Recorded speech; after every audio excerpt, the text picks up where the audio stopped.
ကျွန်တော်အရက်မူးနေတဲ့အချိန်မှာကျွန်တော်ဟာရန်သူတော်ကြီးကိုရင်ခွင်ထဲအတင်းဆွဲဖက်ထားမိတယ်သူမကမျိုးရိုးစင်ဆက်လက်စွပ်ကိုထုတ်ပြီးကျွန်တော်ရဲ့လက်ညှိုးမှာစွပ်ပေးရင်းအခုတော့ရှင်ကကျမပိုင်ပဲလို့ပြောလာတယ်တကွင်းလုံးရုတ်တရက်အသက်ရှူတန်တွေတိတ်ဆိတ်သွားကြတယ်ချီမီသားစုရဲ့သမီးကြီးကလှုပ်ရှားနေတဲ့ကျွန်တော်လက်ကိုစုပ်ကင်ပြီးလက်ချောင်းမဆွတ်မိပြီးလင်းယောက်ျားလို့ပြောလိုက်တော့တကွင်းလုံးပောက်ကွဲမတက်ဆူညံ့သွားခဲ့တယ်ဒါဟာကျွန်တော်နဲ့ချစ်ချင်းယိုဟာလူတိုင်းသိတဲ့ရန်သူတော်တွေဖြစ်ကြပြီးကျွန်တော်ကသူမကိုအယိုးလဲကနေနာကြည့်အောင်မုန်းတီးခဲ့လို့ပဲဖြစ်တယ်ဒါပေမဲ့ကျွန်တော်ပြန်လည်မွေးဖွားလာခဲ့တယ်ဆိုတာဘယ်သူမှမသိကြဘူးအရင်ဘဝတုန်းကမိလောင်မှုတစ်ခုကြောင့်ကျွန်တော်ရဲ့ရုပ်ရည်နဲ့အတန်တွေပျက်စီးသွားခဲ့ရပြီးလူတိုင်းကကျွန်တော်ကိုဆက်ဆုပ်ယွန်ရှာခဲ့ကြတယ်အဲ့ဒီအချိန်မှာသူမကပဲကျွန်တော်ကိုဖက်ထားပြီးအားချမ်းမကြောက်နဲ့ကျမရှိတယ်လို့မနာတမ်းပြောပြခဲ့တာအဲ့ဒီခါကျမှကျွန်တော်အမုန်းဆုံးလူဟာဒီလောကမှာကျွန်တော်ကိုအချစ်ဆုံးလူဖြစ်နေမှသိခဲ့ရတဲ့တေခါနီးချိန်မှာသူမကကျွန်တော်ကိုတင်းတင်းကြပ်ကြပ်ဖက်ထားပြီးအေးဆက်နေတဲ့နှုတ်ခမ်းတွေနဲ့ကျွန်တော်နားနာမှာအားချမ်းကျွန်မကိုချစ်ပေးပါလားလို့တူတူလေးတောင်းပန်ခဲ့တယ်ကျွန်တော်လည်းနှလုံးသားကွဲကြည့်မတက်ချစ်တယ်လို့အော်ပြောခဲ့ပေမဲ့ကျွန်တော်စကားကိုသူမဘယ်တော့မှမကြားနိုင်တော့ဘူး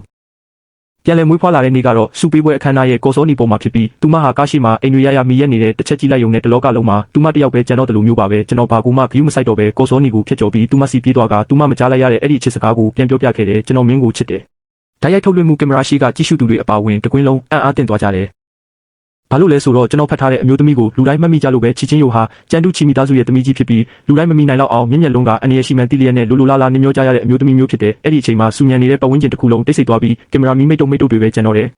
်အပြင်ကတိတ်ဆိတ်မှုနဲ့စန့်ကျင်ဘက်အနေနဲ့ကွန်မန့်တွေကတော့တော်တော်လေးစူညံနေခဲ့တယ်ရှီချန်ဘာလို့နေတာလဲချီကိုဘလို့တောင်ဖက်ရဲရတာလဲသူမတကယ်ပဲနာမည်ကြီးချင်လို့ယူသွနေပြီးထင်တယ်ဓာတ်ရိုက်ထုတ်လွှင့်မှုမတိုင်ခင်တုန်းကလည်းရှီရီပိုင်ကိုလက်ပါခဲ့သေးတယ်အခုကျတော့ချီသမီးကြီးကိုအတင်းတန်းပြန်ပြီးသူမဝတ္ထုတွေဖက်ပြီးယူသွားတာလားဒီလိုလုပ်ရင်နာမည်ကြီးမယ်လို့ထင်နေတာလားချီမီသားစုရဲ့သမီးကြီးကယောက်ျားတွေကိုအဖက်မလုပ်တာနဲ့နာမည်ကြီးတာရှီရီပိုင်ကိုတော့မျက်လုံးထဲမထည့်တဲ့သူမကမိမိကိုဘာကောင်းမှတ်နေလဲသိချင်နေတာလာ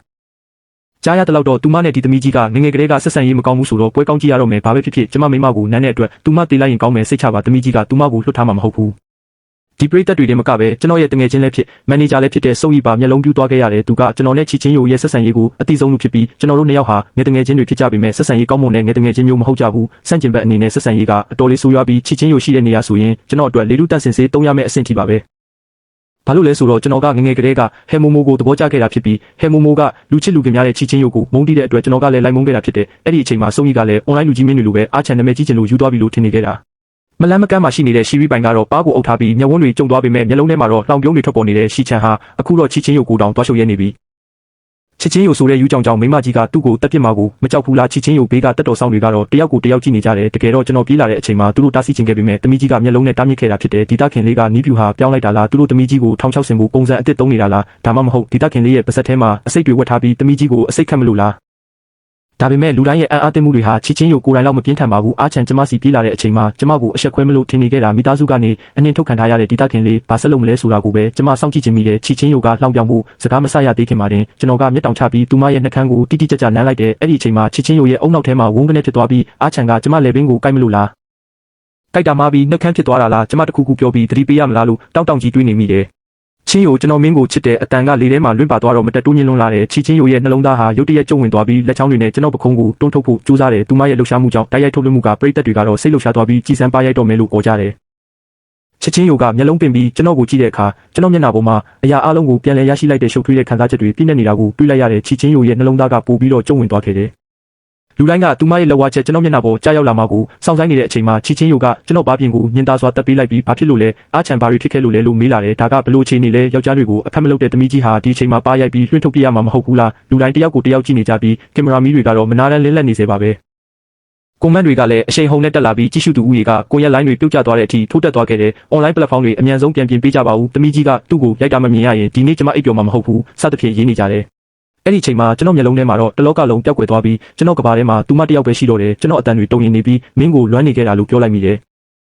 ယ်ကျွန်တော်လက်တွေကလည်းသူမပျောက်ကွယ်သွားမှကိုကြောက်တဲ့အလားသူမရဲ့ခါကိုပို့ပြီးတော့တင်းတင်းကြပ်ကြပ်ဖတ်ထားမိတယ်ချင်းယိုကျွန်တော်မင်းကိုတိတ်လွမ်းတာပဲတကယ်ပြောတာချီချင်းယိုကတော့အားချန်ခေါ်လိုက်တဲ့ချင်းယိုဆိုတာလူမခေါ်တာဖြစ်နိုင်မလားလို့တွေးနေမိတယ်သူမခဏလောက်တိတ်ဆိတ်သွားပြီးနောက်ဘေးပတ်ဝန်းကျင်ကိုဝေးကြည့်လိုက်တဲ့အခါအတင်းချောင်းကြည့်နေတဲ့လူတွေအားလုံးကကောင်းကင်ကြီးကိုကြည့်သူကြည့်မြေကြီးကိုကြည့်သူကြည့်နဲ့ချက်ချင်းမျက်နှာလွှဲသွားကြတယ်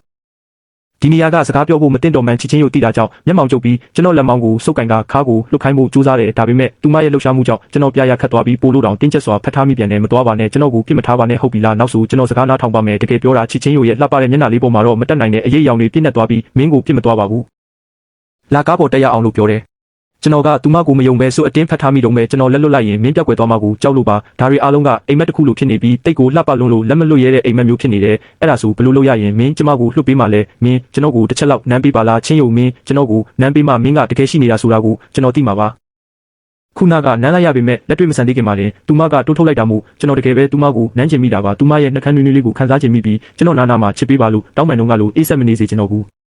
ချစ်ချင်းယိုရဲ့နှကန်းနီနီလေးကတွန့်ကွေးသွားတယ်အားချန်ရဲ့ပါဇက်ကအမြဲတမ်းကျမကိုစိတ်ဆိုးအောင်ပဲလုပ်တတ်တာဒီနေ့ဘာတွေစိတ်လှုပ်ရှားစရာကြုံလာလို့ဒီလောက်တောင်ချော့တက်နေရတာလဲဒါကအွန်လိုင်းကပရိသတ်တွေအရှိမတက်တည်ချန်ထားပြီးနောက်ကြရင်ကျမကအလှအပနောက်ပါသွားရပါတယ်ဆိုပြီးလှောင်ပြောင်မှုမြောက်စာကျွေးနေတာလားချစ်ချင်းယိုကပြုံးလိုက်မိတယ်စိတ်မကောင်းစရာကတော့ကျမချစ်ချင်းယိုဟာငငယ်ကလေးကမိမလာလာတွေရဲ့အလှည့်ပတ်ကိုအကြောက်ဆုံးလူမဟုတ်ခဲ့တာပဲ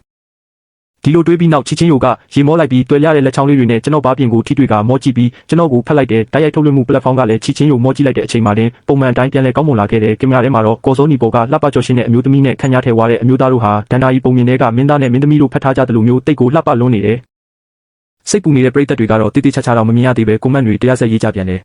ယ်ရှာဖွေမှုအကောင်းဆုံးစရာတွေမှာလည်းအကုန်လုံးပောက်ကွဲသွားခဲ့ရတဲ့လူတချို့ကကျွန်တော်ကချီမီသားစုသမီးကြီးရဲ့အားနည်းချက်ကိုစုပ်ကင်ထားပြီးချင်းချောက်တာလို့ထင်ကြတယ်တချို့ကလည်းကျွန်တော်ကသူမကိုညှို့ဆွဲတာလို့ထင်ကြပြီးတချို့ကြတော့လည်းကျွန်တော်ကချီချင်းယိုကိုအောက်လန်နီးတွေနဲ့ပြူစားထားတာလို့တွေးကြတယ်အနှစ်ချုပ်ရရင်တော့ချီချင်းယိုကကျွန်တော်ကိုတကယ်လို့ရှိလို့နမ်းတာလို့ဘယ်သူမှမထင်ကြဘူးပရိသတ်တွေရဲ့မျက်လုံးထဲမှာတော့ချစ်ချင်းယိုနဲ့ကျွန်တော်ဟာဘယ်တော့မှစုံစည်းခွင့်မရှိတဲ့ပြန်ရင်းတွေလိုပဲတယောက်ကမိုးပေါ်မှာတယောက်ကမြေကြီးပေါ်မှာလူတချို့ကတော့ကြည်နေလိုက်ပါသမီးကြီးတတိပြန်ဝင်လာတဲ့အခါရှီချန်တေချာပေါက်အသေးဆိုးနဲ့တေးရလိမ့်မယ်သူမှမတေးဘူးဆိုရင်အွန်လိုင်းပေါ်မှာတယောက်တစ်ပေါက်နဲ့စူညံပွက်လောရိုက်နေတဲ့အချိန်မှာတော့ကျယ်ဝန်းလာတဲ့ကားနောက်ခန်းထဲမှာကျွန်တော်ဟာချစ်ချင်းယိုရဲ့ဘေးနားမှာထိုင်ပြီးသူမကိုမျက်တောင်မခတ်တန်းငေးကြည့်နေမိတယ်ချစ်ချင်းယိုကတော့ပြင်းရပြင်းတွဲပုံစံနဲ့ထိုင်နေရင်တွေ့ရတဲ့လက်ချောင်းလေးတွေနဲ့ဖုန်းကိုကင်ထားပြီးဆက်စုချင်လို့ဆက်လာကြတဲ့ဖုန်းတွေကိုစိတ်ပြက်လက်ပြက်နဲ့ချပစ်နေခဲ့တယ်။ဘယ်နှယောက်မှမသိတဲ့ဖုန်းကိုချပြီးတဲ့နောက်မှာတော့သူမဟာဖုန်းကိုလုံးဝပိတ်ပစ်လိုက်ပြီးမှကျွန်တော်ဘက်ကိုလှည့်ကြည့်လာတယ်။သူမရဲ့အတန်းနေထားကပေါ့ပေါ့ပပရှိလာပေမဲ့ပြတ်သားနေခဲ့တယ်။ကဲပြောစမ်းပါဦးစိတ်တန်ရာရပြီးအတိတ်မိသွားတာလားဒါမှမဟုတ်မှတ်ညံတွေအမှားမှားအယွင်းယွင်းဖြစ်ပြီးလူမားခေါ်နေတာလားလူမားတာမဟုတ်ပါဘူးကျွန်တော်ကပြကြရခေါင်းခါလိုက်ပြီးတိစိတ်ရဲ့စေခိုင်းမှုအတိုင်းသူမကိုလှမ်းဖက်ဖို့လုပ်လိုက်မိတယ်ချီချင်းယိုရဲ့မျက်တောင်လေးတွေတုံခါသွားပြီးမဖက်နဲ့ငင်းငင်းထိုင်ဆန်းလို့လှမ်းထားတယ်သူမကိုအတင်းဖက်ထားရကနေလွတ်ပြအောင်တော်တော်လေးချောလိုက်ရတာကိုအခုတခါပြန်ဖက်ဖို့လုပ်နေပြန်ပြီးအခုကကြည့်နေမဲ့ပရိသတ်တွေလည်းမရှိတော့ဘူးလေချီချင်းယိုရဲ့မျက်နှာလေးပေါ်မှာမကျေနပ်တဲ့အရေးအယောင်တွေဖြစ်ပြေးသွားပြီးစကားပြောတာနဲ့ကျမကိုဖက်ဖို့ပဲကြံနေတာဘာယောကလည်းအရင်တုန်းကဟဲမိုမိုနဲ့ကြတော့လေဒီလိုပဲလားလို့ပြောလာတယ်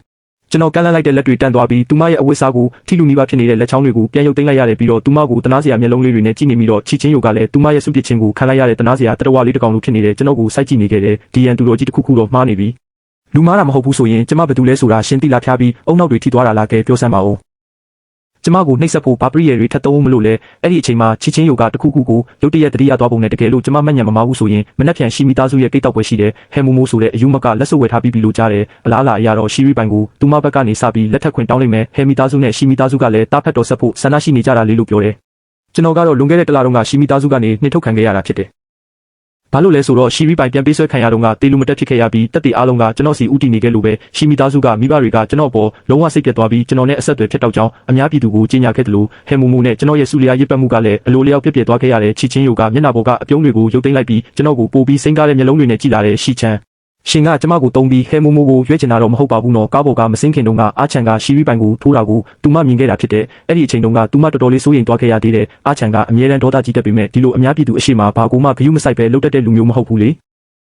အဲ့ဒီအချိန်တုန်းကအာချန်ဟာဟဲမိုမိုအတွက်ကြောင့်နဲ့မိမိကိုမထိန်ချုပ်နိုင်တာလို့ထင်ပြီးသူမကပြကြရကားပေါ်ကဆင်းကသူ့ဘက်ကနေမမမရက်တီပေးဖို့ကြိုးစားခဲ့တာဖြစ်တယ်ဘသူကထင်မှလဲအဲ့ဒါကပဲသူ့အတွက်သူမကိုပြဿနာရှာဖို့အခွင့်အရေးဖြစ်သွားခဲ့ရတာကိုခုနကနမ်းလိုက်တဲ့အနမ်းနှစ်ချက်ကိုတွေးမိပြီးချစ်ချင်းယိုရဲ့မျက်ဝန်းတွေကပိုပြီးအိတ်ဆက်သွားခဲ့တဲ့ရှီချန်ဟဲမိုမိုအတွက်ဆိုရင်ရှင်တော်တော်လေးအနှစ်နာခံဝင်တာပဲအလိုလိုနေရင်ဒေါသထွက်လာပြီးဒီလူအူတူတူကိုကားပေါ်ကနေပဲတန်းပစ်ချလိုက်ရမလားလို့တွေးနေမိတော့တယ်ကျွန်တော်ကတော့နားမလည်နိုင်တဲ့ပုံစံနဲ့ဟဲမိုမိုကဘယ်သူလဲမသိဘူးလို့သူမကိုပြန်မေးလိုက်တဲ့ချီချင်းယိုခဏလောက်တိတ်ဆိတ်သွားပြီးနောက်ကားမောင်းနေတဲ့ဝင်းကျင်ရဲ့ပခုံးကိုလှမ်းပုတ်ပြီးတသမမြောက်ဆေးရုံကိုမောင်းစိတ်ကျမ်းမာရေးဆေးရုံလို့ပြောလိုက်တယ်ဝင်းကျင်ကခဏလောက်တိတ်ဆိတ်သွားပြီးမှဟုတ်ကဲ့ပါသမီးကြီးလို့ပြန်ဖြေပြီးဘာမှတုံဆိုင်မနေပဲကားကိုတသမမြောက်ဆေးရုံဘက်သို့ချက်ချင်းကွေးမောင်းလိုက်တော့တယ်ကျွန်တော်မျက်မှောင်ကျုံမိသွားပြီးချီချင်းယိုကကျွန်တော်ကိုတကယ်ပဲအယူလို့ထင်နေပြီးထင်တယ်ကျွန်တော်ကတော့အခုချိန်မှာပြန်လည်မွေးဖွားလာတဲ့အာယုံချောက်ချမှုတွေကနေလုံးဝသတိဝင်နေပြီးဖြစ်ပြီးမိမိကိုယ်ဒီဘဝကိုပြန်ရောက်လာတာတေချာတယ်လို့အကျွမ်းမဲ့ယုံကြည်နေမိပြီးဒါပေမဲ့အတိတ်မေ့ချင်အောင်ဆောင်တာကသူမရဲ့ယုံကြည်မှုကိုရစေမယ်ဆိုရင်လည်းမဆိုးပါဘူးဘာပဲဖြစ်ဖြစ်အဲ့ဒီလူတွေကိုကျွန်တော်နည်းနည်းမှဂယုမဆိုင်ဘူးကျွန်တော်ရဲ့ချင်းယိုတယောက်တည်းကိုပဲဂယုဆိုင်တာဒီလောကမှာကျွန်တော်ကသူမတယောက်တည်းကိုပဲမှတ်မိဖို့လိုအပ်ပြီးသူမကိုပဲချစ်ပေးဖို့လိုအပ်တာပဲလေချစ်ချင်းယိုကကျွန်တော်နားမှာလေယူလေသိန်းအေးအေးလေးနဲ့ရှင်ကိုနောက်ဆုံးအခွင့်အရေးတစ်ချိန်ပေးမယ်နော်အမှန်တိုင်းပြောစမ်းဘာလို့ချင်နေတာလဲမဟုတ်ရင်တသမမြောက်ဆေးရုံနဲ့ရောက်သွားရင်တော့ပြန်ထွက်ဖို့မစင်စားနဲ့တော့လို့ပြောလာတယ်ကားထဲမှာအလင်းရောင်ကမိမ့်ပြပဲရှိပြီးကျွန်တော်ကသူမရဲ့အေးဆက်လက်ပါတဲ့မျက်နှာလေးကိုလှည့်ကြည့်နေမိတယ်အရင်ဘဝတုန်းကမီးလောင်တန်ရာမရခင်အချိန်ထိတော့သူမရဲ့မျက်ဝန်းတွေကဘယ်တော့မှမအေးပြောနိုင်တဲ့ရေခဲကန်လိုမျိုးအေးဆက်လွန်းတယ်လို့ကျွန်တော်ထင်ခဲ့ဘူးတယ်နောက်ပိုင်းကျမှပဲအဲ့ဒီရေခဲကန်ရဲ့အောက်ခြေမှာပုတ်ပွက်ဆူနေတဲ့ချော်ရည်ပူတွေရှိနေမှန်းသိခဲ့ရတာသူမရဲ့အချစ်ကရေခဲရည်တွေကိုတောင်စူပွက်စေနိုင်တော့အောင်ပြင်းရှာလွန်းလာတယ်ကျွန်တော်ကတည်ငြိမ်တဲ့အတန်နဲ့ကျွန်တော်ဘာမှလုပ်ဖို့မကြံရွယ်ပါဘူးကျွန်တော်ကမင်းကိုပဲချစ်ချင်တာပါလို့ပြောလိုက်တယ် ချစ်ချင်းကိုအတင်းကျပ်ထိန်းချုပ်ထားတဲ့တည်ငြိမ်မှုတွေချက်ချင်းပျက်စီးသွားပြီးကျမကိုချစ်ချင်တယ်ဟုတ်လားဘယ်လိုမျိုးချစ်မှလဲလို့မေးတယ်သူမကနှုတ်ခမ်းကိုမဲလိုက်ပြီးရှီချန်ရှင်ကကျမကိုအုံမုတ်ဆန်ထင်နေတာလားမနက်ခင်းတုန်းကကလက်ရဲ့အခမ်းမှာတွေ့တုန်းကရှင်ဘာတွေပြောခဲ့လဲဆိုတာကျမသတိပေးရမလားလို့လောင်ပြုံးနဲ့ပြောလာတယ်ကျွန်တော်ခေါင်းထဲမှာမေးခွန်းထုတ်စရာတွေပြည့်သွားပြီးဘာလို့အတိတ်ကပုံရိပ်တွေပေါ်လာရတာလဲအဲ့ဒါကအတော်ကြီးကိုကြားခဲ့ပြီပဲနေဦးကျွန်တော်စဉ်းစားကြည့်ပါဦးမယ်ကျွန်တော်အတော်လေးအားစိုက်ပြီးစဉ်းစားလိုက်မှပဲတတိယတော့တယ်မနက်ပိုင်းကကလက်ရဲ့အခမ်းမှာသူမနဲ့တကယ်ဆုံခဲ့တာပဲသူမကတက်လီကားတွေကထွက်လာပြီးကျွန်တော်ကတက်လီကားတွေဝင်တဲ့အချိန်နှစ်ယောက်သားပုတ်ကာတီကဖြတ်ကျော်သွားခဲ့ကြတာအဲ့ဒီတုန်းကကျွန်တော်ကဘေးကစုံယူကိုလေထုတန့်စင်စေဖြန်းရမယ်တက်လီကားတွေမှာနှံစောနေတာပဲလို့ပြောခဲ့တာဖြစ်တယ်ပြောပြီးတော့လဲသူမကိုရန်စားတဲ့အနေနဲ့တကယ်ကန်ဆိုးတာပဲလို့ပြောဖို့မမေ့ခဲ့သေးဘူးဒီအကြောင်းကိုတွေးပြီးတော့ကျွန်တော်မျက်လုံးတွေပြရခတ်သွားခဲ့ရတယ်ချစ်ချင်းယိုကရေမောလိုက်ပြီးရှင့်ရဲ့အပြစ်မကင်းတဲ့ပုံစံကိုကြည့်ရတာတတိယသွားပြီးထင်တယ်လို့ပြောတယ်နောက်တစ်စက္ကန့်မှာတော့ကျွန်တော်ကဘာမှမမှတ်မိတော့တဲ့အတိုင်းမျက်ဝန်းတွေကိုအပြစ်ကင်းစင်အောင်လုပ်လိုက်ပြီးမဟုတ်ပါဘူးကျွန်တော်တကယ်မမှတ်မိတော့လို့ပါအဲ့ဒီတုန်းကကျွန်တော်မင်းကိုဘာပြောခဲ့လို့လဲမင်းကတိတ်လာတာပဲကျွန်တော်မင်းကိုတိတ်သဘောကျတယ်တိတ်ချစ်တယ်လို့ပြောခဲ့တာမဟုတ်ဘူးလားလို့ပြန်မေးလိုက်တယ်ချစ်ချင်းယိုကတော့လက်တွေရလာပုံရပြီးကျွန်တော်ကိုအားနဲ့လှမ်းဆွဲလိုက်ကဒီမှာလာပြီးအယူကွက်လာမင်းနဲ့ကျမကရှင်းကွက်တွေကိုမစားဘူးဟဲမိုမိုဆိုတဲ့အမျိုးသမီးကတော့အရင်တုန်းကအဟာရတွေဒီလောက်တောင်ကောင်းကောင်းစားခဲ့တာကိုလို့ပြောတယ်ကျွန်တော်ကနေရွက်ကိုတက်လိုက်ရင်လောင်ပြောင်နဲ့လေးယူလေးသိမ့်နဲ့အဲ့ဒါဆိုချင်းယိုကဘလို့ကွက်မျိုးကိုစားတာလဲလို့မေးလိုက်တယ်ချစ်ချင်းယိုကမာနတစ်ထောင်နဲ့ကျမကဘဲကွက်မှမစားဘူးလို့ပြောတယ်စကားတော်မဆုံးသေးခင်မှာတင်ကျွန်တော်ကသူမရဲ့နှက်ခမ်းသားကိုအသားလေးတူးကတ်သွားလိုက်တော့ချစ်ချင်းယိုကရုတ်တရက်တတိဝင်လာပြီးကျွန်တော်ကိုတွန်းထုတ်ပစ်လိုက်တယ်သူမရဲ့မျက်နှာလေးရဲကနေဖြစ်သွားပြီးသွားရီခဲချိတ်ကအန်ချိတ်ပြောလာတယ်ကျွန်တော်ကတော့သူမကိုမြစ်တာအပြည့်နဲ့စိုက်ကြည့်နေမိပြီးမျက်ဝန်းတွေထဲမှာဆန်းနောက်ချင်တဲ့အရေးအယောင်တွေဖြစ်ပြေးသွားခဲ့တယ်ဒီလိုမျိုးတော့မရဘူးလားကျွန်တော်ကအခွင့်ကောင်းယူပြီးသူမရဲ့ခါးလေးကိုညင်သာစွာဖတ်လိုက်ရင်မျောလင်းချက်ပြည့်နဲ့အဲ့ဒါဆိုကျွန်တော်ကပဲမင်းကိုပြန်နှမ်းခွင့်ပေးမယ်လေဟုတ်ပြီလားလို့တိုးတိုးလေးမေးလိုက်တယ်ကားမောင်းနေတဲ့ဝင်းချင်းကတော့နားဆွနေရင်အမေတေချာပေါက်ကောင်းတာပေါ့တမီးကြီးအတင်းတာနမ်းပစ်လိုက်တော့အမမရဲ့နှွေးဦးရက်ဆွဲတွေနောက်ဆုံးတော့ရောက်လာပြီပဲလို့စိတ်ထဲကနေအော်နေမိတယ်ချစ်ချင်းယိုရဲ့မျက်လုံးတွေကမထိန်ချုပ်နိုင်ပဲကျွန်တော်ရဲ့နှုတ်ခမ်းတွေစီကြားရောက်သွားပြီးနှုတ်ခမ်းနီနီလေးကိုမတိမတာခဲလိုက်မိတယ်ကျမကိုပြန်နှမ်းခွင့်ပေးမလို့လားစိတ်ထဲကနေကောင်းပြီဆိုတဲ့စကားလုံးကနှုတ်ခမ်းဝအထိရောက်နေပြီဖြစ်ပေမဲ့နောက်ဆုံးနှုတ်ကထွက်လာတဲ့အခါမှာတော့သွားရီခဲချိတ်ပြီးအိမ်မက်မက်နေလိုက်လို့ပဲထွက်လာခဲ့တယ်ကျွန်တော်မျက်ဝန်းထဲကတောက်ပနေတဲ့ကျဲပွင့်လေးတွေချက်ချင်းကြေးမွားသွားပြီးစိတ်မကောင်းဖြစ်ုံတင်မကပဲခေါင်းလေးကိုပါငိုက်ဆိုင်ချပစ်လိုက်မိတယ်ချစ်ချင်းယိုကတော့ပြာရခတ်နေတဲ့မိမိရဲ့နှလုံးခုန်တန်ကိုအတင်းဖိနှိပ်ထားပြီးအားချန်ရဲ့လှည့်ကွက်ထဲမဝင်ရဘူးသူကဒီလိုလုပ်ပြီးကျမကိုညှို့ဆွဲနိုင်မယ်ထင်နေတာလားလို့တွေးနေမိတယ်သူမကမတိမတာနဲ့ကျွန်တော်စီကနေအနေငယ်နောက်ဆုတ်လိုက်ပြီးမိမိကိုယ်တိုင်တောင်တတိမထားမိတဲ့တဝင်တို့တဲ့လေးယူလေးသိန်းနဲ့ဓာတ်တွေဘသူတင်ပေးတာလဲဟဲမိုမိုလားရှိချမ်းလို့မေးလာတယ်ကျွန်တော်လည်းမကြည်မနှက်ဖြစ်သွားပြီးကျွန်တော်ကဟဲမိုမိုကိုမသိပါဘူးဆိုမှမင်းကသူမအကြောင်းပဲခဏခဏပြောနေတာဘာဖြစ်လို့လဲသူမကဘသူမို့လို့လဲဒါအပြင်ကျွန်တော်တက်တဲ့အရာတွေအားလုံးကမင်းတင်ပေးခဲ့တာတွေကြီးပဲလေဟဲမိုမိုကမှကျွန်တော်ကိုမချစ်တာလို့ပြန်ပြောလိုက်တယ်ချီချင်းယိုရဲ့တီးခံနိုင်စွမ်းကကျွန်တော်ကြောင့်ကုံဆုံးလူမီပါဖြစ်သွားပြီးမကြည်မနှက်နဲ့ရှိချန်ရှင်ကဘဲချိန်ထိတရုတ်ဆောင်နေဦးမှလဲလို့မေးတယ်ကျွန်တော်ရဲ့စိတ်အခြေအနေကချက်ချင်းထိုးကျသွားခဲ့ရတယ်ကျွန်တော်ပြောတာတွေအားလုံးကအမှန်တရားတွေပါကျွန်တော်မင်းကိုပဲချစ်တာမင်းကိုပဲချစ်ချင်တာမင်းကဘာလို့ကျွန်တော်ကိုမယုံရတာလဲဒီအချိန်တုန်းကချစ်ချင်းယိုကဘာလို့ဒီလောက်တောင်ခက်ခဲနေရတာလဲကျွန်တော်ကတော့သူမကိုအချစ်ကိုဖွင့်ပြောလိုက်ရုံနဲ့သူမကလက်ခံလိုက်မယ်လို့ထင်ခဲ့တာဒါမှမဟုတ်ဒီအချိန်တုန်းကသူမကကျွန်တော်ကိုမချစ်သေးတာများလားချစ်ချင်းယိုရဲ့လှပတဲ့မျက်ဝန်းတွေကကျွန်တော်ကိုစက္ကန့်အနည်းငယ်လောက်စိုက်ကြည့်နေပြီးဟဲမိုမိုကိုမသိဘူးပေါ်လို့မေးတယ်ကျွန်တော်ကောင်းချင်းပြလိုက်တော့ချစ်ချင်းယိုကနှုတ်ခမ်းကိုတွန့်ကွေးပြီးမကြေမနက်ပုံစံနဲ့ကျွန်မကိုပဲချစ်တယ်ကျွန်မကိုပဲချစ်ချင်တာပေါ်လို့ထပ်မေးတယ်ကျွန်တော်ကလည်းခေါင်းကိုအပြတ်တက်ငင်းပြလိုက်ပြန်တယ်ချစ်ချင်းယိုဘာတွေးလိုက်လဲမသိဘူးလှောင်ရည်တန်တစ်ချက်ပြုတ်လိုက်ပြီးရတဲ့ရှင်ကိုမယုံပေးနိုင်တာတော့မဟုတ်ပါဘူးဒါပေမဲ့ရှင်ကကျွန်မကိုတက်တည်ပြရမယ်နော်လို့ပြောလာတယ်ဘလို့တက်တည်ပြရမှာလဲကျွန်တော်ကမျက်ဝန်းတွေကိုပင့်ကြည့်ပြီးပြုံးဆဆနဲ့ချင်းယိုကဒီလောက်နဲ့တည်းမကြည့်နဲ့သေးပဲကျွန်တော်နဲ့နှစ်ယောက်တည်းတိတက်အချိန်ကြာကြီးရှိနေခြင်းသေးတာလားလို့မေးလိုက်တယ်ကားမောင်းနေတဲ့ဝင်ချင်းကတော့လက်ထဲကအချိန်ကြောင်းကားဆက်ကွိုင်းတောင်ရှော့ထွက်လူမီပါဖြစ်သွားခဲ့ရတယ်ရှီမီသားစုရဲ့တခင်လေးကတော့တော်တော်လေးကိုကြမ်းတာပဲကျမတို့သမီးကြီးလိုအပြစ်ကင်းတဲ့လူကတောက်ခံနိုင်ပါမလားထင်တဲ့အတိုင်းပဲချစ်ချင်းယိုရဲ့မျက်နှာလေးဟာကျွန်တော်ရဲ့နာရွက်ဖျားတွေထက်တောင်ပိုပြီးညှဉ်းညမ်းသွားခဲ့ရတော့တယ်တော်သေးတာကသူမဟာမျက်နှာပြတ်မသွားပဲတည်ငြိမ်မှုကိုစက်ထိန်ထားနိုင်ပြီးသွားရီခဲချိတ်ကရှီချန်လို့ကျွန်တော်နာမည်ကိုခေါ်လာခဲ့တယ်ကျွန်တော်ကတော့ဘာမှမသိတဲ့အပြစ်ကင်းစင်တဲ့မျက်လုံးတွေနဲ့သူမကိုပြန်ကြည့်လိုက်မိတယ်ချစ်ချင်းယိုကကျွန်တော်ကိုကားပေါ်ကနေကန်ချပစ်ချင်တဲ့စိတ်အာယုံကိုအတင်းအောင်အီးတီးခံရင်လက်ညှိုးနဲ့ကျွန်တော်နှစ်ဖူးကိုတွန်းလိုက်ပြီးရှင်းကောင်းတဲ့ကရှောက်တွေးနေတဲ့အာယုံနောက်ဆရာတွေးတွေကိုအကုန်လုံးပြန်ရုပ်သိမ်းလိုက်ဆန်းလို့ပြောလာတယ်အဲ့ဒီခါကျမှကျွန်တော်လည်းမကြည်မနှက်နဲ့ပါဆက်ပိတ်လိုက်ရတော့တယ်ချစ်ချင်းယိုကစိတ်တည်ငြိမ်အောင်အသက်ပြင်းပြင်းရှူလိုက်ပြီးမှဝင်းကျင်ကိုစီဟွာဟိုတယ်ကိုမောင်းလို့လှမ်းမိတ်ပေးလိုက်တယ်စီဟွာဟိုတယ်ဆိုတာချီမီသားစုပိုင်ဟိုတယ်ဖြစ်ပြီးဒီနေ့စုပေးပွဲအခမ်းအနားကိုလက်ခံကျင်းပပေးတဲ့ဟိုတယ်လည်းဖြစ်တဲ့စုပေးပွဲအပြီးမှာဟိုတယ်ထဲမှာအောင်ပွဲခံပါတီတစ်ခုရှိနေခဲ့တယ်ချီချင်းယိုဒီနေ့စုပေးပွဲကိုလာဖို့သဘောတူခဲ့တာကလည်းချီမီသားစုကပွဲစီစဉ်သူဖြစ်နေလို့ပဲဒါပေမဲ့အရေးကြီးဆုံးအကြောင်းရင်းကတော့ကျွန်တော်လာမယ်ဆိုတာသူမသိနေခဲ့လို့ပါပဲတကယ်တော့ကျွန်တော်သူများနှိပ်စက်တာခံရမှာစိုးရိမ်လို့လာခဲ့တာကိုတကယ်ပဲစေတနာဟာအကျိုးမပေးပါဘူးဒီကောင်စုပ်ကကျွန်တော်ရဲ့စေတနာနဲ့မတန်ပါဘူးလို့ချစ်ချင်းယိုကတွားကြိတ်ပြီးကျွန်တော်ကိုစိုက်ကြည့်နေမိတယ်ဝင်ချင်းကတော့ရိုရိုတေတေနဲ့ကားကောင်းကိုချက်ချင်းပြန်လှည့်လိုက်တယ်ကျွန်တော်ကတော့နားမလည်နိုင်လို့ဟိုတယ်ကိုဘာလို့ပြန်သွားမှလဲလို့မေးလိုက်မိတယ်ချစ်ချင်းယိုကကားထိုင်ခုံကိုမိချလိုက်ပြီးကားပေါ်ဆက်တဲ့တုံးကလို့ပြင်းရပြင်းတွေပုံစံကိုပြန်ပြောင်းလိုက်ပြီးမဲ့လေယူလေးသိမ်းမှာတော့နည်းနည်းလောင်ပြောင်ခြင်းနဲ့အရေးအယောင်တွေပါနေတယ်တေချာတာပေါ်ရှင်မိမိကိုကောင်းကောင်းတက်တည်ပြနိုင်ဖို့အခွင့်အရေးပေးမလို့လေရှင်ပါဆက်ကပြောနေတဲ့အချစ်တွေကဘလောက်တောင်စစ်မှန်လဲဆိုတာတက်တည်ပြရမယ်လေကျွန်တော်မျက်မှောင်အသားကျုံမိသွားတယ်အရင်ဘဝတုန်းကစီဟွာဟိုတယ်ရဲ့အောင်ပွဲခံပါတီမှာကျွန်တော်အောက်လန်နီနဲ့မောက်ချတာခံခဲ့ရတာကိုမှတ်မိနေသေးတယ်နိုးလာတဲ့အချိန်မှာချီချင်းယိုရဲ့ဘေးနားမှာရောက်နေခဲ့ပြီးအခြေအနေတွေကတကယ်ကိုရှုပ်ပွားနေခဲ့တာအဲ့ဒီတုန်းကကျွန်တော်အတော်လေးစိတ်ပြက်လက်ပြက်ဖြစ်သွားခဲ့ပြီးပထမဆုံးတိစိတ်တိုင်းချီချင်းယိုကိုမောင်းထုတ်ပစ်ခဲ့မိတယ်သူ သူမကတော့အဲ့ဒီတုန်းကတော်တော်လေးတီတီငိမ့်ငိမ့်နဲ့ပဲကျွန်တော်နဲ့လက်ထပ်မယ်လို့ပြောခဲ့ပေမဲ့ကျွန်တော်ကတော့အေးဆက်ဆက်နဲ့ပဲသူမကိုထွက်သွားခိုင်းခဲ့တာတကယ်လို့မှတ်ဉာဏ်မမှဘူးဆိုရင်အဲ့ဒီစိတ်ခတ်ထားတဲ့ဝိုင်ခွက်ကိုဟဲမိုမိုကိုယ်တိုင်ကျွန်တော်လက်ထဲကမ်းပေးခဲ့တာဖြစ်တယ်။မောင်ပြပြအလင်းရောင်ကိုအတုံးချပြီးချီချင်းယိုကိုလှမ်းကြည့်လိုက်တော့သူမကမျက်လုံးမိတ်ပြီးအိတ်ချင်ရောင်ဆောင်နေခဲ့တယ်။သူမရဲ့လှပကြော်ရှင်တဲ့မျက်နှာလေးကတကယ်ကိုဆွဲဆောင်မှုရှိလွန်းလာတယ်။အရင်တုန်းကဟဲမိုမိုရဲ့မြောက်ထိုးပင်ကော်လုံးမှုတွေကြောင့်ချီချင်းယိုဟာဟန်ဆောင်မှုများပြီးချင်းကက်ရခတ်တဲ့လူတစ်ယောက်လိုအမြဲထင်ခဲ့တာနောက်ပိုင်းကျမှပဲကျွန်တော်နားလည်ခဲ့ရတယ်။တကယ်တော့ကျွန်တော်ကသူမနာကိုမချင်းကက်ချင်တာမဟုတ်ပဲချင်းကက်ရမှာကိုကြောက်နေခဲ့တာဖြစ်မှန်းဟိုတယ်ကိုပြန်ရောက်တဲ့အချိန်မှာစုပေးပွဲအခမ်းအနားကကျင်းပနေတော့မှဖြစ်တယ်။စုပေးတာကိုစိတ်မဝင်စားတဲ့လူတွေကတော့အောင်ပွဲခံပါတီကျင်းပမဲ့ခမ်းမထဲမှာစုဝေးနေကြပြီးအဲ့ဒီထဲမှာပွဲလာလုပ်ကြတဲ့ချမ်းသာတဲ့သခင်လေးတွေနဲ့တမိပြိုတွေလည်းအများကြီးပဲဒါပေမဲ့အခုချိန်မှာတော့ခမ်းမထဲကအခြေအနေကတမျိုးကြီးဖြစ်နေခဲ့တယ်လူတိုင်းကတိတိတတ်တာရောမတိမတာပါဟဲမိုမိုရှိတဲ့ဘက်ကိုလှမ်းကြည့်နေကြတာဘာပဲဖြစ်ဖြစ်ငငယ်ကလေးကသူမနောက်ကိုတကောက်ကောက်လိုက်ခဲ့တဲ့လူရောရန်သူတော်ပါအကုန်ထွက်ပြေးကုန်ကြပြီလေအဲ့ဒီအပြင်အဖက်ဖက်ကနေမိမိထက်တာလွန်နေတဲ့ချစ်ချင်းယိုနောက်ကိုပါသွားကြတာဆိုတော့ဟဲမိုမိုတယောက်တကယ်ကိုစိတ်မသက်မသာဖြစ်နေရရှာတ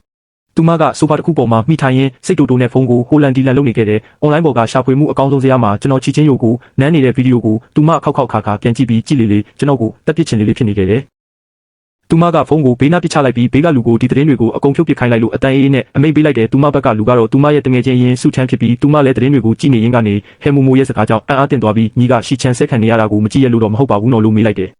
ဟဲမိုမိုကသူမကိုဆူဆူဆိုင်ကြည့်ပြီးသူဆဲခံရတာကငါအတွက်ဘာအကျိုးရှိလို့လဲလို့ပြန်ပြောတယ်ဆူချန်ကဟုတ်တော့မဟုတ်ဘူးဒါပေမဲ့ရှီရီပိုင်အတွက်တော့အကျိုးရှိတာပေါ့အခုရှီချန်ရဲ့နာမည်ကပိုဆိုးလေလေရှီရီပိုင်ရဲ့နာမည်ကပိုကောင်းလေလေဖြစ်မှညီကရှီရီပိုင်ကိုသဘောကျတာပဲဟာကိုရှီချန်ကိုဘာလို့ဂရုစိုက်နေအောင်မလဲလို့ပြောလိုက်တော့ဟဲမိုမိုကပိုပြီးစိတ်မရှိဖြစ်သွားကညီစိတ်ကောနှံ့ရဲ့လားလို့ပြန်ပြောတယ်ဆူချန်တယောက်ကြောင်းအန်းသွားပြီးငါကဘယ်တော့မှရှီရီပိုင်ကိုသဘောကျတယ်လို့ပြောလို့လဲလို့ပြန်ပြီးတော့ဆူချန်ကောင်းတစ်ခုလုံးမေးခွန်းတွေပြစ်သွားခဲ့ရတယ်မဟုတ်ဘူးလေမိုမိုညီပါသဘောလဲညီသဘောကျတာရှီချန်လို့တော့မပြောနဲ့နော်ဟဲမိုမိုကဘာမှပြန်မပြောဘူးဒါပေမဲ့ဘာမှပြန်မပြောတာကပဲအကြီးမားဆုံးပြဿနာဖြစ်နေခဲ့ပြီးစုချမ်းကကြပြကြရအတန်ကိုနှိမ့်ပြီးမင်းမြန်းရင်းနဲ့စကားတခုံညီးတွားလိုက်မိတယ်ဟဲမိုမိုကသူမကိုတစ်ချက်လှမ်းကြည့်ပြီးမျက်မှောင်ကျုပ်ကအဲ့ဒါကလည်းရှီချန်ရဲ့စိတ်နေသဘောထားကတိတ်ဆိုးလုံးလို့လေငါဒီလိုလုပ်တာကရှီချန်ကိုသိစေချင်လို့သူကရှီမီသားစုရဲ့တခင်ကြီးမို့လို့ငါအရှိမဒေါသတွေရှောက်ပုံချလို့ရမယ်မထင်နဲ့လို့ပြောပြီးဝိုင်းကိုအသားလေးတငုံတောက်လိုက်တယ်သူကမိမိရဲ့ဒီနေရာကိုမိမိသိရမယ်ငါကိုဘလို့စိတ်ချမ်းသာအောင်လုပ်ရမလဲဆိုတာတင်ယူရမယ်ပို့ပြီးတော့အခုရှီမီသားစုကသူ့ကိုအိမ်မော်ကနှင်ထုတ်လိုက်ပြီဆိုတော့နောက်ဆုံးသူကငါစီပဲလာရမှာအဲ့ဒီချိန်ကျရင်သူငါကိုကြောက်ကြက်လို့ရဦးမလားဒါကြောင့်ငါကသူ့ကိုပညာပေးနေတာပဲလို့ပြောတယ်ဆူချန်တယောက်ပါဆက်အဟောင်းသားဖြစ်သွားပြီးအဲ့ဒါကြောင့်ညီကဒီလောက်နှစ်တွေအကြာကြီးရှီရီပိုင်ပေါ်ဂယုစိုက်ပြီးရှီချန်ပေါ်ကြတော့အေးဆက်ဆက်လုပ်ခဲ့တာကသူ့ကိုပို့ပြီးစကားနားထောင်လာအောင်ပညာပေးနေတာပေါ့ဒါကဘလို့တောင်ကောက်ချစ်တဲ့မိန်းမဆိုးမျိုးလဲလို့စိတ်ထဲကနေမျက်လုံးလန့်မိလူနီးပါအံ့အားသင့်သွားခဲ့ရတယ်ဒါဆိုညီမနှက်ဖြန်ရှီရီပိုင်ကိုအတင်းလက်ထက်ခွင့်တောင်းတော့မှာမဟုတ်ဘူးလားလို့မေးတော့ဟဲမိုမိုကအေးလူလူပဲငါရဲ့လင်းယောက်ျားကရှီချန်တယောက်ပဲဖြစ်လာမှာလို့ပြောတယ်ဆူချန်တကယ်ပဲစကားအိမ်သွားပြီးခဏကြာမှဟဲမိုမိုကိုတတိပေးတဲ့အနေနဲ့ဒါပေမဲ့အခုတော့သူကညီစီပြန်လာမဲ့ပုံမပေါ်ပဲချီချင်းယိုနောက်ပါသွားပြီလေတော်ကြာနေရင်းနစ်လို့လာခဲ့တာကိုမကယ်ပဲသူများအတွက်လင်းယောက်ျားသွားပြုစုပေးနေရတာမျိုးဖြစ်ဦးမယ်လို့ပြောလိုက်တယ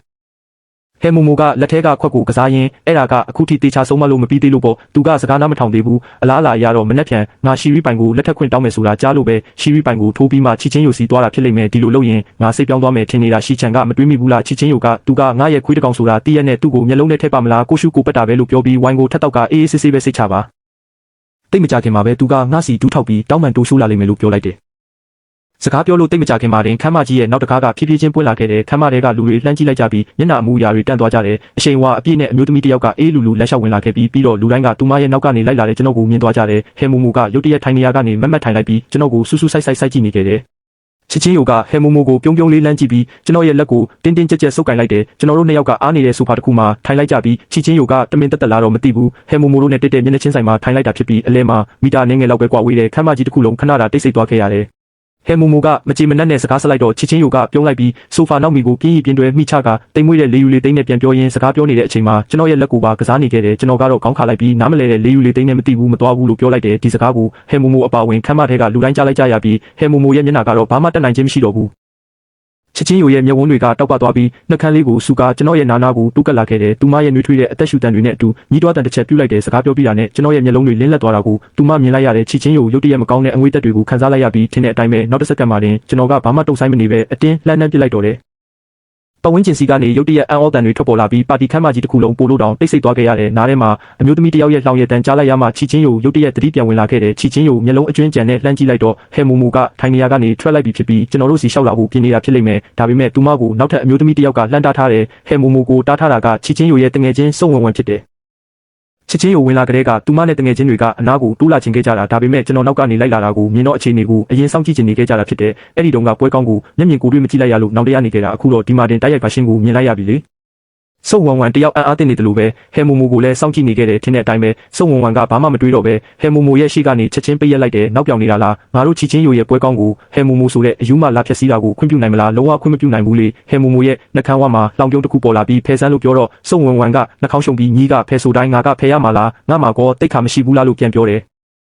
်ဟဲမိုမိုကဒေါသတကြီးနဲ့ငါနောက်တစ်ခေါက်ထပ်ပြောမယ်ဖဲဆန်းလို့အန်ဂျိပြောလာတယ်စုံဝမ်ဝမ်ကပခုံးတွန်းလိုက်ပြီးလောင်ပြုံးနဲ့လုံးဝမဖဲဘူးညီငါကိုဘာလုပ်နိုင်မှာမို့လို့လဲလို့ပြန်ပြောလိုက်တယ်ဟဲမိုမိုကမျက်မှောင်ကျုပ်ပြီးလက်ညှိုးနဲ့စုံဝမ်ဝမ်ရဲ့မျက်နှာကိုထိုးလိုက်တော့စုံဝမ်ဝမ်ကနောက်တလန့်ဆုပ်လိုက်ပြီးညီလက်ညှိုးနဲ့လာမထိုးနဲ့သူများလက်ညှိုးနဲ့ထိုးတာအမုန်းဆုံးပဲလို့ပြောလိုက်တယ်အခြေအနေကရုတ်တရက်တင်းမာသွားပြီးအခြားလူတွေကတော့အသက်တောင်ပြင်းပြင်းမရှူရဲကြဘူးကျွန်တော်အခုမှပဲနားလည်သွားတော့တယ်ချီချင်းယိုပြောတဲ့တက်တီပြဆိုတာကဒါကိုပြောတာကိုသူမကကျွန်တော်သူမကိုချစ်တာကိုမယုံပဲမိမိကိုယ်ကိုအတုံးချခံနေရတယ်လို့ထင်နေတော့မဲသူမကကျွန်တော်ဟဲမိုမိုရဲ့အရှိမသူမကိုမနှမ်းရဲဘူးလို့ထင်နေတာမထင်မထားဘူးမလားကျွန်တော်ကတော့အလိုလိုနေရင်ပျော်ရွှင်နေမိတာချီချင်းယိုကဒီအခြေအနေကိုကြည့်ပြီးတိုးတိုးလေးစကားစလာခဲ့တယ်ကဲတော်လောက်ပြီးတခမ်းမလုံးရုတ်တရက်အကြတန်ပင်မကြားရလောက်အောင်တိတ်ဆိတ်သွားပြီးလူဆယ်ကနန်းလောက်ကချီချင်းယိုစီအကြည့်လွှဲလိုက်ကြတယ်ချီချင်းယိုကတော့ဒေါသတန်လေးနဲ့ကျမရဲ့နေရာကိုလာပြီးမြင့်ညစ်ပတ်စီနဲ့လို့တားမြစ်လိုက်တယ်အခြားလူတွေလည်းရုတ်တရက်ရေးအေးနဲ့အပတ်ခံလိုက်ရတယ်လို့မျိုးဖြစ်သွားကြတာပေါ့ဘာပဲဖြစ်ဖြစ်ဒါကချီမီသားစုရဲ့နေမြေဖြစ်ပြီးပြဿနာတက်ရင်နောက်ရေးကမလွယ်လောက်ဘူးလေလူတချို့ကဟဲမိုမိုစီလန့်ကြည့်ပြီးနောက်ဆက်တွဲဘာလုပ်ရမလဲဆိုတဲ့သဘောနဲ့အတန်တိတ်မင်းမြန်းနေကြတယ်ဟဲမိုမိုရဲ့မျက်လုံးတွေကတော့ကျွန်တော်စီမှာပဲစိုက်နေတော့မယ်အဲ့ဒီအချိန်မှာစူချန်ကအကြံတစ်ခုရသွားပုံနဲ့ကျွန်တော်ကိုလှမ်းပြောလာတယ်ရှီချန်တယောက်ကမိုမိုကိုအနိုင်ကျင့်နေတာရှင်မမြင်ဘူးလားအမြန်လာပြီးကူညီပေးလေလူတိုင်းရဲ့အကြည့်တွေကကျွန်တော်စီချက်ချင်းရောက်လာကြပြန်တယ်ချီချင်းယိုအပါဝင်ပေါ့ကဲတော်လောက်ပြီးတကယ်ပဲဒီလောက်လူတွေအများကြီးရှိမှတရုတ်ဆောင်ပြချင်နေတာလားကျွန်တော်ကတော့စူထန်းရဲ့စကားကိုမကြားချင်အောင်ဆောင်ပြီးခေါင်းငုံထားမိတယ်ချီချင်းယိုလည်းနှကန်းကိုတင်းတင်းစိတ်ထားတယ်ဟဲမိုမိုကတော့ဒီခံနိုင်စွမ်းကုံဆုံးသွားခဲ့ပြီးအားချန်ခံပါတဲ့ဝင်လာကလေးကကျမကိုတစ်ချက်ကလေးတောင်လှည့်မကြည့်ခဲ့ဘူးသူအရင်ကဒီလိုမဟုတ်ပါဘူးအရင်ကဆိုငါရှိတဲ့နေရာတိုင်းမှာသူ့ရဲ့အကြည့်တွေကငါနောက်ကိုပဲအမြဲလိုက်နေကြသူမရုတ်တရက်စိတ်လှုပ်ရှားလာပြီးတခုခုကသူမရဲ့ထင်းချုံမှုအပြင်ဘက်ကိုရောက်သွားတယ်လို့ခံစားလိုက်ရတယ်ဟဲမိုမိုကသွားရိခဲချိတ်ပြီးရှီချန်အမူအရာတွေလှုပ်လို့ဝရင်ဒီဘက်ကိုလာခဲ့ဒီနေ့ကိစ္စကိုငါရှင်နဲ့ထပ်ပြီးအကောက်ကံမလုပ်တော့ဘူးလို့ပြောလာတယ်။သူမရဲ့ပေးသနာတဲ့အလားလေယူလေသိန်းကိုကြားရတော့ကျွန်တော်မောကြည့်လိုက်တယ်။ဒါဟာဒီနေ့ညမှာသူမကိုပထမဆုံးအကြိမ်ကြည့်မိတာပဲခဏလောက်ကြည့်ပြီးတဲ့နောက်ကျွန်တော်ထိုင်နေရကထပ်ပြီးဟဲမိုမိုရှိတဲ့ဘက်ကိုရှောက်သွားလိုက်တယ်။ဟဲမိုမိုရဲ့မျက်ဝန်းထဲကမကျေနပ်မှုတွေပျောက်ကွယ်သွားပြီးအောင်းနိုင်သူအလားအပြုံးတွေပေါ်လာတယ်။ငါတီးသားပဲရှီချန်ကငါ့ကိုစိတ်ဆိုးအောင်တမင်တက်တက်လုပ်ပြနေတာပဲ။အခြားလူတွေလည်းတယောက်ကိုတယောက်ကြည့်နေကြပြီးဘာမှမပြောဘဲကျွန်တော်ရှောက်လာတဲ့အခါလမ်းအလိုလိုဖယ်ပေးကြတယ်။စုံဝမ်ဝမ်ကတော့ခဏလောက်တုံဆိုင်သွားခဲ့ပေမဲ့ဟဲမိုမိုကိုသာသူမတားနိုင်တာရှီချန်ကိုတော့တားဖို့အကြောင်းပြချက်မရှိဘူးလေသူမကဟဲမိုမိုကိုမျက်စောင်းထုတ်လိုက်ပြီးမတက်နိုင်တဲ့အလားကောင်းခါကဖယ်ပေးလိုက်တယ်ဒီယောက်ျားကတော့အမြင်အာရုံတော်တော်ညံ့တာပဲချီချင်းယိုကဟဲမီသားစုကဒီမင်းကလေးထက်ဗာနှိမ့်ကြလို့လေချီချင်းယိုရဲ့ပပြင်းလေးတွေမတိမတာဖောက်တက်သွားပြီးနှုတ်ခမ်းကိုတင်းတင်းစိတ်ကလူကိုလည်းလှည့်မကြည့်တော့ဘူးခြေပြားလေးနဲ့မြေကြီးကိုအသားလေးတို့ထိရင်ကျွန်တော်ကိုပြန်ဆွဲထားခြင်းနဲ့စိတ်ဆန္ဒကိုအတင်းထိန်ချုပ်နေခဲ့ရတယ်ကျမကစကားတခုံးတော့ပြင်းပြင်းထန်ထန်ပြောလိုက်တာနဲ့ရှင်းမျက်နှာကဖြူလျော်သွားပြီးသူများကရှင့်အပေါ်ရိုင်းရိုင်းဆိုင်ဆိုင်လောက်တာကြတော့အတင်းသွားကတ်နေတယ်ဟွန်းလူဦးတူတူကြီးဒီလောက်နှစ်တွေအကြာကြီးဆိုတော့ကျမလည်းအကျင့်ဖြစ်တင်ပါပြီဒါပေမဲ့ဒီနေ့အားချန်ရဲ့တရုပ်ဆောင်မှုကတိတ်ကိုပြည့်စုံလို့နေတော့ကျမစိတ်အာရုံတွေခြောက်ချပြီးဝမ်းသာစရာလို့တောင်တကယ်ထင်မိသွားတာအားချန်ကနောက်ဆုံးတော့ကျမကိုလှည့်ကြည့်ဖို့လိုလိုလားလားရှိလာပြီလို့ထင်မှတ်မိတာတော့ပါပြီသူမကိုနောက်ဆုံးအကြိမ်ဖြစ်ကူညီပေးလိုက်တာပဲလို့သဘောထားလိုက်ပါမယ်ချီချင်းယိုတယောက်စိတ်ပြက်လက်ပြက်နဲ့ထွက်လိုက်ပြီးကျွန်တော်ဘက်ကိုမကြည့်တော့ပဲအပြင်ဘက်ကိုလှည့်ထွက်သွားဖို့ပြင်တော့တယ်ခြေလန်းနေငယ်ပဲလှည့်ရသေးခင်မှာလည်းနောက်ကနေအတန်တန်ကြားလိုက်ရတယ်ရှီချန်ကချင်းကိုလှည့်ကြည့်လိုက်တဲ့အခါဟဲမိုမိုကကျွန်တော်ကိုလက်ညှိုးထိုးပြီးမယုံနိုင်တဲ့အလားညီကနောက်တစ်ခေါက်ထပ်ပြောဆန်းလို့မေးနေတာကိုတွေးလိုက်ရတယ်ကျွန်တော်ကလည်းအခေါက်ပေါင်းရချီပြီးထပ်ပြောလဲငါညီကိုမချစ်ဘူးညီကိုမျက်စိထဲမထည့်ဘူးလို့ပြန်ပြောလိုက်တယ်ပြီးတော့ချီချင်းယိုဘက်ကိုလှည့်ပြီးတောက်ပတဲ့အပြုံးတွေနဲ့မေးလိုက်တယ်သူမကဟဲမိုမိုဆိုတဲ့လူလားကျွန်တော်သူမကိုမျက်စိထဲမထည့်ဘူးလို့ပြောလိုက်ပြီးသူမကိုပြဿနာလာမရှာခိုင်းနဲ့တော့ချင်းယိုကောသဘောတူရဲ့လားချီချင်းယိုရဲ့နှလုံးသားကဝုန်းကနေတုန်ခါသွားခဲ့ရတယ်အားချန်ကတကယ်ပဲအတိတ်မေ့သွားတာလားသူမဘာမှပြန်မပြောတာကိုမြင်တော့ကျွန်တော်မျိုးလုံးဝိုင်းသားနဲ့အကြံတစ်ခုရသွားပြန်တယ်ကျွန်တော်ချက်ချင်းပဲနေရခက်တဲ့ပုံစံဖန်တီးပြီးသူမစီလက်ကလိုက်ကကျွန်တော်ခြေထောက်ကကျွတ်တက်သွားတယ်လို့ပဲချင်းယိုအမြန်လာပြီးတွဲပေးပါဦးလို့ပြောလိုက်တယ်ခမ်းမကြီးတစ်ခုလုံးတေလူလိုတိတ်ဆိတ်သွားခဲ့ရတယ်ချီချင်းယိုကကျွန်တော်ကိုစက္ကန့်နည်းငယ်လောက်တိတ်တိတ်ဆိတ်ဆိတ်စိုက်ကြည့်နေပြီးနောက်လူတိုင်းရဲ့အကြည့်တွေအောက်မှာတင်ကျွန်တော်စီလျှောက်လာခဲ့တယ်ကျွန်တော်ရှေ့မှာရက်လိုက်ပြီးဘာမှမပြောဘဲကျွန်တော်ရဲ့လက်မောင်းကိုသူမရဲ့ပခုံးပေါ်အတင်းတင်လိုက်ကတွဲပေးရှာတယ်ကျွန်တော်ကတော့ကျဲပွင့်တွေလိုတောက်ပတဲ့မျက်ဝန်းတွေနဲ့သူမကိုကြည့်ပြီးပြုံးပြလိုက်တာပေါ့ဟဲမူမူကတော့သွားရိခဲချိတ်ပြီးကျွန်တော်တို့နှစ်ယောက်ကိုဒေါသတကြီးစိုက်ကြည့်နေခဲ့တယ်ချစ်ချင်းကိုညီအားချန်ကိုဘယ်ခေါ်သွားမလို့လဲသူကငါအပိုင်းဟဲမိုမိုရဲ့စိတ်ထဲမှာမကောင်းတဲ့အငွေ့သက်တွေကိုခံစားနေရပြီးတကယ်လို့ချစ်ချင်းယိုကအားချန်ကိုခေါ်ထုတ်သွားခွင့်ပြုလိုက်ရင်သူမတကယ်ပဲသူ့ကိုဆုံးရှုံးရလိမ့်မယ်လို့တွေးနေမိတယ်ချစ်ချင်းယိုကတော့ခေါင်းလေးဆောင်ပြီးသူမကိုလှမ်းကြည့်လိုက်ရုံပဲမျက်ဝန်းထဲကအေးဆက်မှုတွေပျောက်ကွယ်သွားပြီးနှုတ်ခမ်းဝါမှာတော့ပျော်ရွှင်တဲ့အပြုံးတစ်ခုပေါ်လာခဲ့တယ်အခုချိန်ကစပြီးသူကကျမအပိုင်းပဲအားချန်ကသူ့အလိုလိုကျမစီလျှောက်လာတာဆိုတော့သူအတိတ်မိနေတာပဲဖြစ်ဖြစ်ကျမကိုအတုံးချနေတာပဲဖြစ်ဖြစ်သူ့မှာနောင်တရပိုင်ခွင့်မရှိတော့ဘူးချစ်ချင်းယိုကပန်းတပွင့်လိုပြုံးလိုက်ပြီးသူမစီလိုလိုလားလားလျှောက်လာတယ်ကျွန်တော်ကိုတွဲပြီးချက်ချင်းထွက်ခွာသွားခဲ့တော့တယ်ဒါပေမဲ့ချစ်ချင်းယိုကကျွန်တော်ကိုစေးရုံကိုခေါ်သွားခဲ့သေးတယ်အခြားအတိတ်ပဲတော့မဟုတ်ပါဘူးအားချန်ရဲ့အုံနောက်ကတကယ်ပဲပြဿနာတက်နေတာလားဆိုတာကိုသိချင်လို့ပဲဖြစ်တယ်ကားပေါ်ရောက်တော့ကျွန်တော်ကသူမရဲ့ဘေးနားကိုပဲအတင်းကပ်ဖို့ကြိုးစားနေမိတယ်ချီချင်းယိုကတော့အေးဆက်ဆက်နဲ့ပဲငြိမ်ငြိမ်ထိုင်ဆန်းလို့ပြောပြန်တာပေါ့ကျွန်တော်မျက်နှာကျွတ်တက်မတက်ဖြစ်သွားပြီးချင်းယိုကကျွန်တော်ဖက်တာကိုမကြိုက်ဘူးလားအခုချင်းယိုကတကယ်ပဲအေးဆက်လုံးနဲ့မိမဆိုးကြီးလို့စိတ်ထဲကညှိတွားမိတယ်ချီချင်းယိုကတော့ထိုင်ကုန်ကိုမိချလိုက်ပြီးအေးလူလူပဲရှင်ရင်တုန်းကဟဲမိုမိုကိုလည်းဒီလိုပဲကတ်တွေ့ခဲ့တာလား အယုံမရှိတဲ့လူတယောက်လိုပဲသူများကိုပေါ်ပဲလာမိချင်နေတယ်လို့ပြောလာတယ်ကျွန်တော်ကမျက်မှောင်ကျုပ်ပြီးတူတူလေးညီးတွားလိုက်မိတယ်မင်းကလည်းဘာလို့သူမအကြောင်းကိုပဲခဏခဏပြောနေရတာလဲချီချင်းယိုကတော့ကားအပြင်ဘက်ကိုပဲလှည့်ကြည့်နေပြီးစကားဆက်မပြောတော့ဘူးငါကဟဲမူမူအကြောင်းကိုပြောချင်လို့ပြောနေတာမှတ်လို့ရှင်သူမကိုဘယ်နှစ်အကြာကြီးတဘောကြခဲ့လဲဆိုတာတကယ်ပဲမေ့သွားတာလားဆေးရုံရောက်တော့ချစ်ချင်းယိုကကျွန်တော်ကိုစိတ်ကျန်းမာရေးဌာနအပါဝင်အဖက်ဖက်ကနေစစ်ဆေးမှုတွေလုပ်ခိုင်းတော့တယ်ကျွန်တော်လည်းဘာမှပြန်မပြောတော့ပါဘူးတကယ်လို့ဒီလိုစစ်ဆေးတာကချင်းယိုကိုစိတ်အေးစေမယ်ဆိုရင်လည်းစစ်ဆေးလိုက်တာပေါ့အခြားစစ်ဆေးမှုတွေကကိစ္စမရှိပေမဲ့စိတ်ကျန်းမာရေးဌာနမှာစစ်ဆေးတဲ့အခါမိကုန်းတွေအများကြီးပြန်ဖြေရတဲ့ဆရာဝန်ကဘာပဲမေးမေးကျွန်တော်ကမသိဘူးလို့ပဲဖြေခဲ့ပေမဲ့ချစ်ချင်းယိုအကြောင်းမေးတဲ့အခါကျမှကျွန်တော်မျက်လုံးတွေကလင်းလက်သွားတတ်တာစစ်ဆေးမှုတွေပြီးမှဆရာဝန်ကစိတ်ရှုပ်ထွေးသွားပြီးနောက်ဆုံးကျမှရလက်စာရွက်ပေါ်မှာစာသားတချို့ရေးကအပြင်မှာစောင့်နေတဲ့ချီချင်းယိုလက်ထဲကမ်းပေးလိုက်တယ်ပြီးတော့ထူးဆန်းတဲ့အပြုံးနဲ့တူစိတ်ချပါစိတ်အခြေအနေကပုံမှန်ပါပဲဘာပြဿနာကြီးကြီးမားမားမရှိပါဘူးဒီလိုအသေးအဖွဲလေးပဲရှိတာပါလို့ပြောတယ်ကျွန်တော်ကတော့ဆရာဝန်ရဲ့နောက်ကနေလိုက်လာခဲ့တာဖြစ်တယ်ဆရာဝန်နဲ့ချီချင်းယိုကလည်းတိကျတာကိုဆရာဝန်ကလှည့်ကြည့်ပြီးကျွန်တော်ကိုပြုံးပြတယ်ပြီးတော့ချစ်ချင်းယိုကိုနှုတ်ဆက်ပြီးရုံးခန်းထဲပြန်ဝင်သွားခဲ့တယ်ကျွန်တော်ကချစ်ချင်းယိုရှိကိုသွားပြီးဘာမှမသိတဲ့မျက်လုံးလေးတွေနဲ့သူမကိုကြည့်လိုက်မိတယ်ချစ်ချင်းယိုကစစ်ဆေးမှုရလက်ကိုတစ်ချက်ကြည့်ပြီးရှုပ်ထွေးတဲ့မျက်နှာပေးနဲ့ကျွန်တော်လက်ထဲကမ်းပေးကရှင်းပါသားရှင်းကြည့်လိုက်တော့လို့ပြောတယ်ကျွန်တော်လည်းလှမ်းယူပြီးအောက်ဆုံးကယောဂရှာဖွေချက်ကိုလှမ်းကြည့်လိုက်မိတယ်ရုပ်ပိုင်းဆိုင်ရာနဲ့စိတ်ပိုင်းဆိုင်ရာစစ်ဆေးချက်များအရထူးခြားသောယောဂလက္ခဏာမတွေ့ရဘဲစိတ်ခံစားချက်သည်အခြေရေးပြဿနာများကြောင့်သာတက်ရောက်မှုရှိနေခြင်းဖြစ်ပြီးစိတ်ဝေဒနာမရှိပါကျွန်တော်နည်းနည်းနားမလည်ဖြစ်သွားပြီးဒါကဘာသဘောလဲလို့မေးလိုက်မိတယ်ချီချင်းယိုကတက်ပြင်းတစ်ချက်ချပြီးအတိတ်ပဲကတော့ရှင်ချစ်ယူနေတာလေလို့ပြောလာတယ်ကျွန်တော်လည်းဝမ်းသာအားရနဲ့ခေါင်းငင်းပြလိုက်မိတယ်ဒီဆရာဝန်ကတော့တော်တော်လေးအမြင်ရှိတာပဲချီချင်းယိုကတော့စာရွက်ကိုအစအဆုံးပြန်ဖတ်နေခဲ့တယ်ရုပ်ပိုင်းဆိုင်ရာကဘာပြဿနာမှမရှိတာတော့တေချာတယ်တကယ်လို့သူကတမင်တက်တက်ဟန်ဆောင်ပြီးကျမနာကိုကတ်တာဆိုရင်အားချန်ရဲ့ရည်ရွယ်ချက်ကဘာဖြစ်မလဲဟဲမိုမိုကြောင့်မဟုတ်ဘူးဆိုရင်အားချန်အနေနဲ့ဘာအကြောင်းကြောင့်နဲ့ဘာကိုမှဂယုမမိုက်ဖဲသူမလိုမျိုးသူ့အမုန်းဆုံးလူနာကိုလိုလားတက်တွယ်လာရတာလဲတကယ်လို့သူကဟန်ဆောင်နေတာမဟုတ်ဘူးဆိုရင်လူတစ်ယောက်ကတရက်အတွင်းမှာပဲဒီလောက်တောင်ရုပ်တရက်ပြောင်းလဲသွားနိုင်မှာမလ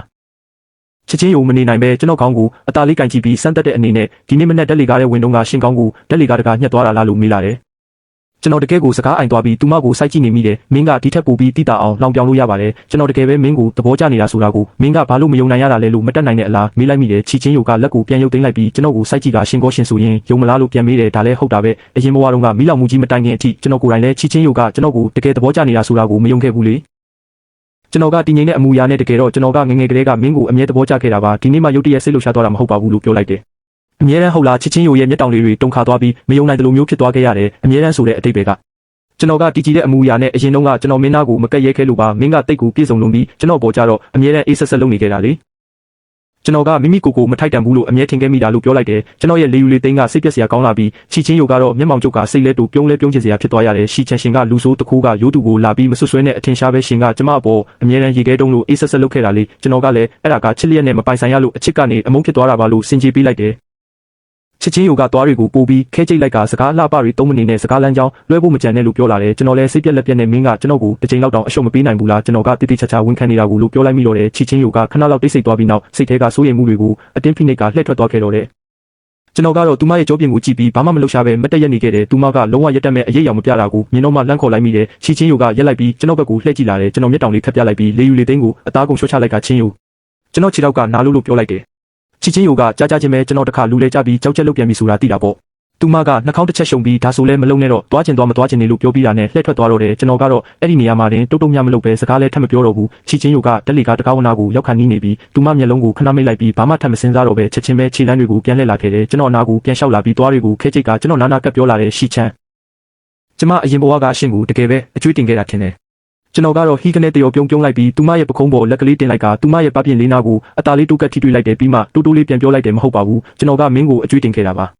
ကျွန်တော်ရဲ့ချင်းယိုချစ်ချင်းယိုရဲ့စိတ်ထဲကဘာဟီယာတွေကနည်းနည်းလေးရောပါသွားတယ်လို့မျိုးရှိသွားပေမဲ့အေးဆက်ဆက်နဲ့ပဲရှင်ကကျမကိုအကျွေးတင်တာဆိုရင်ရှင်ကကျမကိုပွေ့ချီသွားရမှာမဟုတ်ဘူးလာ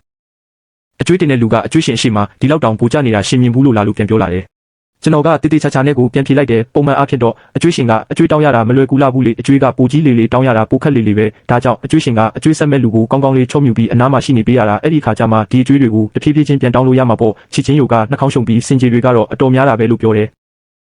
ကျွန်တော်ကသူမရဲ့နာနာကိုထပ်ပြီးတူးကပ်လိုက်ကကျွန်တော်မင်းအပေါ်တင်နေတဲ့အကျွေးကအကြီးကြီးပဲဒါကြောင့်မင်းကျွန်တော်နာမှာတဘဝလုံးနေပေးရမယ်ဒါမှကျွန်တော်မှာတဘဝလုံးစာချိန်တွေရှိပြီးကျွန်တော်ရဲ့ချင်းယိုကိုအကျွေးတွေဖြည်းဖြည်းချင်းပြန်ဆက်လို့ရမှာဟုတ်ပြီလားတဘဝလုံးတော့ကျွန်တော်တို့နှစ်ယောက်ဓာတ်လေကားထဲဝင်လိုက်ကြတယ်သူမကမျက်လုံးလေးပင့်ကြည့်ပြီးကျွန်တော်ကိုစိုက်ကြည့်လာခဲ့တယ်ရှီချန်ရှင်တဘဝလုံးဆိုတဲ့အတိတ်ပဲကိုသိရလားသိချတာပေါ့သိတာပေါ့